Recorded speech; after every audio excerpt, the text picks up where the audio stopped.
Anne Hathaway recently did an interview where she talked about how women are treated in Hollywood after they reach the age of 35. She says that she was warned her career would fall off a cliff after the age of 35, and this is something that apparently a lot of women face in the entertainment industry.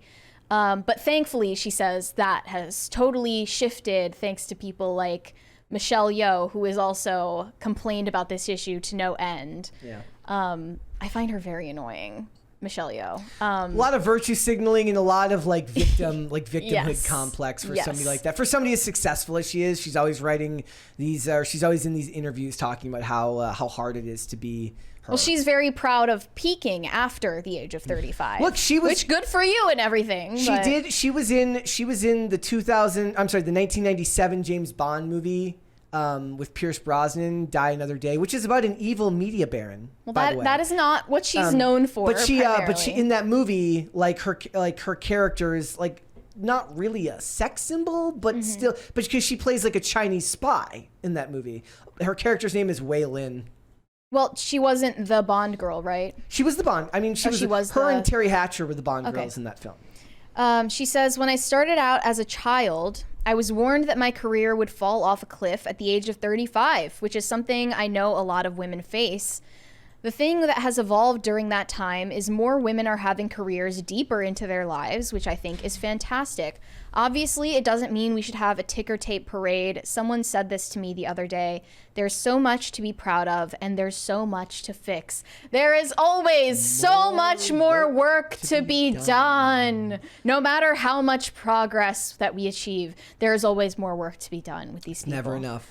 Yeah. And it is true. It is bizarre to say that to a child, though. Yeah. It is true that Hollywood has done a much better job of making sure that roles are there for all age demographics now in a lot of ways, but then they complain about it, right? There was the one article that we talked about a long time ago where some actress was saying maybe I don't want to play the mom or the grandma. I'm like, bro, what do you want then?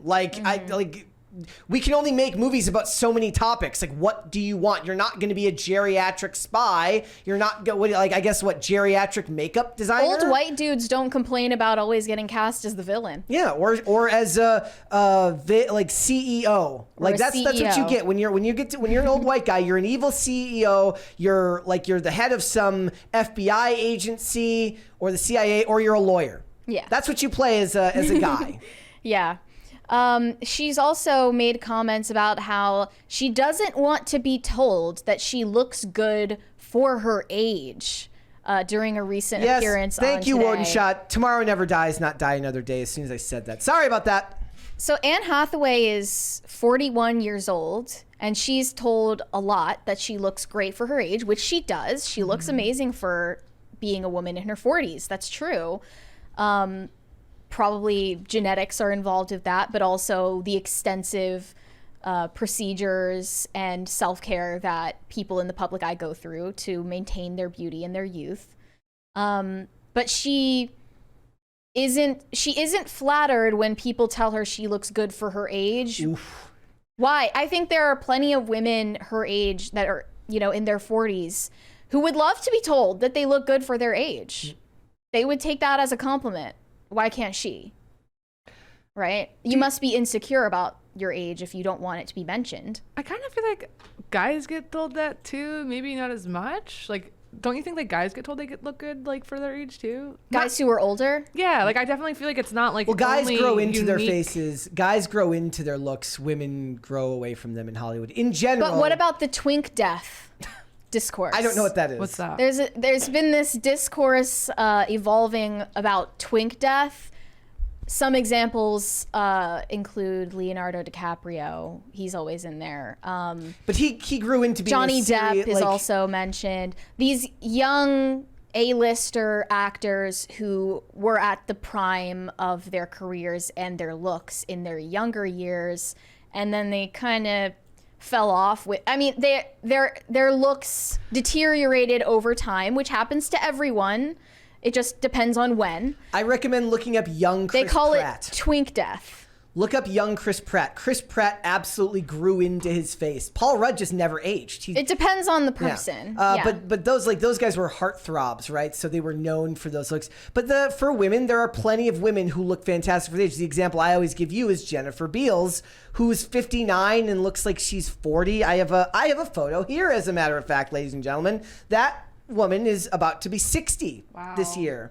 And if you look at her interviews where she's not in, or like her Instagram videos, honestly, and stuff, she doesn't even look like she's 40. She looks like she's in her 30s. Yeah, she looks amazing. and if you look at the thing is like these are on set, so there's makeup and everything, but if you look at her stuff like on her Instagram, she looks the same when she's not in full makeup. So it's going to be different. And she's been all the stuff that I love from her came later.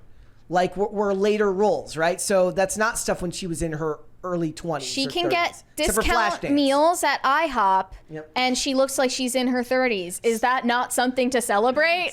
Some people are just winning, bro. Yeah, like I don't get not taking it as a compliment. I some like point. the twink death discourse. I need to look into that because I think Leo has just like kind of like turned into this. I know he's like a huge movie star, but I find him to be like kind of a sad sack. I know he dates all these really hot young models. But I'm just like, what if he looked the way he looks now, but he had been happily married for like 15 years? That would change things. I find him to be a sad figure. Kind of empty. Yeah, I found him shallow. When you see pictures of him at parties, you can see it in his eyes. Yeah, there's like a hollowness or something. I don't know. I thought Megyn Kelly had a really good take on him in general and just like his, his escapades or whatever you want to call it. Yeah. She was like, he'll never know, like the deep like joys, the deep highs, the deep lows, but mostly obviously focusing on the highs of like a relationship and a marriage with someone and like building a family. And I thought that was just like a good like white pilling take on it because everyone's just like, ow, he's so gross and stuff, but it's like, well, he is missing out on like a very beautiful part of life by just like constantly chasing. And it was George Clooney before him who eventually settled down and got married and has I don't know if he's got kids, but he's been married for. But then once you do, everyone has criticisms like, yeah. You married the wrong person, whatever. But for these actresses, there are still plenty of roles, and that's mostly because of TV now. Yes, the movies might be a little bit different, but television, there's just so much stuff getting made all the time now that there are roles. Look, I just watched a really bad, albeit bad, Netflix movie called Reptile, which had Alicia Silverstone in it, and she was like one of the better parts of a bad movie, her and Benicio del Toro, and she's not 30 anymore. She's I believe she's in her 40s now or early 40s. Like there are still going to be roles for people out there now. It's just you have to shift your perspective. And I do think that it is one of those things where like it does seem unfair because the men will grow into the ability to play more characters as they get older, and women's roles then seem to maybe shrink down a little bit more than what the guys end up going through. But the guys are okay with it because the roles they get, however predictable, usually end up being important parts of these storylines. So not everyone can be Katie Sagal in Sons of Anarchy, where she's a matriarch of a family or the mother of the main character who became the best part of the show. Right? There are only going to be... And not everyone can star in everything everywhere all at once. Exactly. So, it does always end up just feeling like a lot of these interviews set these actors up for these sound bites that make them look worse than they actually are. One soundbite that was given to us by Anne Hathaway is that abortion is an act of mercy. Forgot about that. That was all on her own. Yeah. She did that all on her own. So... Yikes. Yeah. Yeah, and I was thinking about it. So she's 41 now, right? So so she would have been roughly 30 or 31 when The Dark Knight Rises came out. So she would have already been looking at that the upper half of that window that she's saying was put on herself, right? So that is something scary. But does it kind of mirror motherhood in a way for actresses? They've got this window of time where they can do their most work or get their best roles or something like that. Just like women, in a lot of ways, there's that clock put on you if you're going to choose to have kids in a family. And the unfortunate fact is for women, they run parallel to each other So all those best years in which you're, where it's safest for you to have children and because I think high risk pregnancy, it starts in your early 30s, right? Yeah. So all those best years for you to have kids are also your best years to get the best roles as an actress, because your beauty in your youth is what's valued. So I actually, in a lot of ways, I feel for the women who, a lot of women will go on these TV shows and they'll get starring roles, and then they have to start putting books in front of them because they get pregnant for halfway through the second or third season, right? That means they're choosing having kids in the family over potentially losing roles in these movies. I bet that a lot of women in Hollywood get discriminated against for having kids. Oh, yeah. Or for stating any plans to do so. No, they do. Megan Fox said that that's one of the reasons why her career fell off. They absolutely do. It's very stark when you see that she got blacklisted in Hollywood. It's not quite that. It's that she started a family. Yeah. I just... she even said, pregnancy is treated like leprosy in this industry. It is. Because the sad fact is that you're taking something that's very, very personal and you're making it an important part of a business that's worth hundreds of millions of dollars, and the studios don't have the luxury of treating it as a human issue. Ugh, something so sick is all of the major big tech firms are now offering in their benefits package the ability to freeze your eggs for their female employees. Yeah. So that's sad. Absolutely dystopian. It is. That was a big black pill when I saw that. Yeah. I mean, but it's like, hey, freeze your eggs and then go abort your babies. We'll pay for both, they say. Yeah, they Will fund you the pay abortions. For childcare? They're like, we don't want to pay for your child care. We want to pay. God forbid we have to give you any parental leave. Maternal leave? No. Or maternity leave, yeah. Mighty Rax in the chat says Scully worked in her pregnancy very well. That's because, my friend, in the X-Files, they made sure that she was wearing the frumpiest of frumpy coats. We're talking they're some very flowy turtlenecks. They are just the worst. It's the best part of it though, because it fit with the tone of the show, right? Because they have to wear their long floor length overcoats because they're FBI agents. And she just looks because she was 21 or something when she got that role, and I think she went through 2 pregnancies in her time on that show. I wonder if anyone's clocked Halle Bailey for being pregnant yet. Yeah. Has she admitted that she's pregnant? Or Amanda Rigetti, who was on the show The Mentalist. It was really funny because she's suddenly behind a desk in every scene, but her face is just 3 times normal size because she's normally this very tall, slender, beautiful redheaded woman, and then just one day she's just her face is just huge, and she's suddenly in front of there's a globe on the desk in front of her, anything to block her stomach from the shot. She's holding 9 folders at once in a trapper keeper. Let's but that's good on the company for not firing her or writing her out. They allowed her to do that. Yeah.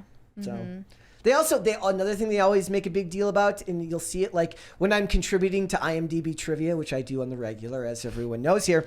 They'll always make a big deal out of so and so came back this many days, this many weeks, this many months after giving birth. So they make it an accomplishment to come back to work fast. Right. And immediately throw your kid in daycare. But also think about all the magazines back in the day that would be it would be some celebrity would get pregnant and then they'd be on a cover of a magazine super skinny right away, and that would be something that they would celebrate, not realizing that's... And the truth is that they always get a C-section and a tummy tuck right then and there. And then they say, oh, I don't know, I just took lots of walks. That is one of the sickest things. Why lie? but that is a really sick thing about Hollywood, because it's the women's beauty, their youth, their body is very much it's it's a focus of Hollywood. They've always been obsessed with youth and beauty, but then when it comes to the reality of the woman's body, it's they want to hide it, shove it, and it's it's really gross. And Louise Perry is the author of The Case Against the Sexual Revolution, and she introduced me to this concept that there are 3 phases of a woman's life that used to be integrated, that the sexual revolution deintegrated, and it's the maiden, mother, and matriarch. And now every woman wants to just be a maiden for her entire life. She never wants to evolve into a mother or a matriarch when it's age appropriate. But Madonna is out here still, sexualizing herself, still trying to hold on by a thread to the way that she used to be able to sell her sexuality, her sex appeal. She wants to be the maiden, even though she's like in her 60s. Yeah. There's no ability to like integrate anymore. The romanticization now is to be the wine aunt rather than the mom. Yeah. The one who gets to all the benefits of having kinfolk, right? They get to have the nieces and nephews, and they get to experience the family, but only on their Madonna terms. adopted or kidnapped. But I'm saying, but only on their terms, and only in a way that they want, because they don't want to actually commit to having a family. Thanks for watching. Listen to full episodes of Pop Culture Crisis on Spotify. Keep up with us on social media and make sure you subscribe and ring that bell so you never miss the show. Bye, guys.